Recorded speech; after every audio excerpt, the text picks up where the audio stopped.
In 1997, Zuckerman created the first pop-up ad. When observing their development over the years, he felt obliged to send a statement to all internet users. In 2014, in a specially prepared article, he apologized for creating pop-ups and called them one of the most hated advertising tools. In this episode, you will learn how to design pop-ups which your users will respond enthusiastically without you having to apologize them.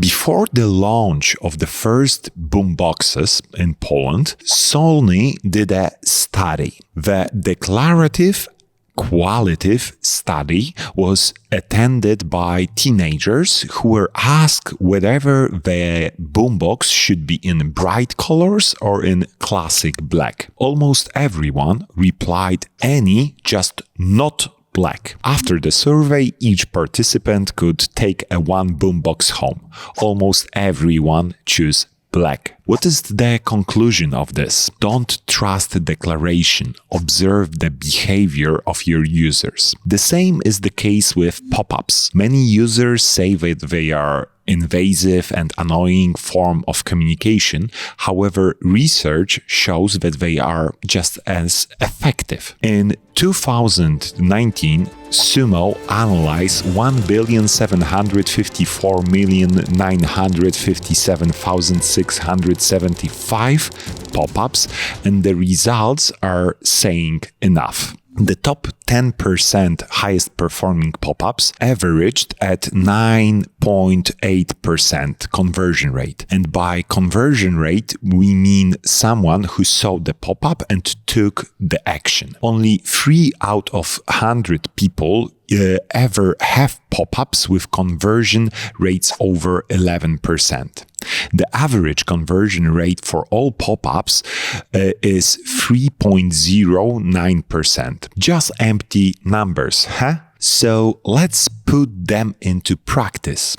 Assuming that you could achieve an average conversion rate, which according to the Sumo study is 9.8%, and assuming that your site is visited by 150 people per day, you will have 418 conversion in a month. Now, it sounds so much better, right? The question is how to design a pop-ups that will convert like this. We are all misers. Cognitive misers. Our brain processes a huge amount of information every second. It has to constantly decide which of them are important and which should be ignored. We are not able to register everything, think about it and react to it. That is why we learn very quickly to use mental simplifications that help us better understand the surrounding reality and process signals that affect us more effectively. We used the so-called cognitive savings, and thus we protect our minds from being overloaded. Due to this, not only the simplicity of the message itself is important, but also appropriate call to action. Don't make your audience wonder what you expect from them. When they think about it, you lose your chance for desired conversion. Also, take into account that pop-ups today are no longer unique to us. Over the years, they have become something of an element of the natural environment of the site. They are like speed bump. Although drivers do not like him, it still achieves its goal. The users evaluate the attractiveness, including the cognitive one, of the message in a few first seconds. If a pop-up doesn't make them pay their attention with an image or title, they ignore it or close it. You have to be precise and direct. Let me show you an example. Call to action, sign up, how often subscribers get the newsletter, twice a month, what kind of news they will receive, invites for private parties, styling inspiration, and BTS. What they get instead? 15% discount. Can you see the difference between this message and message like subscribe to our newsletter and get special offers? I hope so. F-shaped pattern of reading. According to research by the Nielsen-Norman Group, most people eyesight moves across the web in a F-shape pattern. Users first read the horizontal movement, usually across the upper part of the content area. This initial element forms the F top bar. Next, users move to the page a bit and then read across in a second horizontal movement that typically covers a shorter area than the previous moment. This additional element forms the F lower bar. Finally, users scan the content left side in a vertical movement. Sometimes this is a slow and systematic scan that appears as a solid stripe on an eye-tracking heat map. Other times, users move faster, creating a spotter heat map. This last element forms the F-stem. Why people scan in an F-shaped pattern? People scan in an F-shaped pattern. All of those three elements are present. A page or a section of the page includes text that has a little or no formatting for the web. For example, it has a wall of text, but no bolding, bullets, or subheadings. The user is trying to be the most efficient on that page. The user is not committed or interested in that. He is willing to read every word. Knowing this and following the F letter rule, you can choose the way the pop-ups appear on your site. Decide if your pop-up should appear on the top of the page without covering the content and take the form of a top banner, slide out from the bottom of the page or to the side, and as the case of top banners, do not cover the content, being a slide-in pop-up, be displaying in the center of the screen like overlay, whether to cover the whole page by obscuring it like welcome mat. The moment of displaying the message is just as important as the simplicity and the positioning of the message. The pop-up that appears just before the website loads is likely to annoy your visitors. Your users want to know they've come to the right place before they even get flooded with ads. Even a pop-up designed to help them will be perceived by them as an annoying advertisement when displaying intrusively. So when is the best time to display the pop-up to your user? To choose the optimal pop-up display time, check the average session duration, time spent on the site, in Google Analytics. Then set up the pop-up to show on the third or half of the time. For example, if the session duration on your site is like 60 seconds,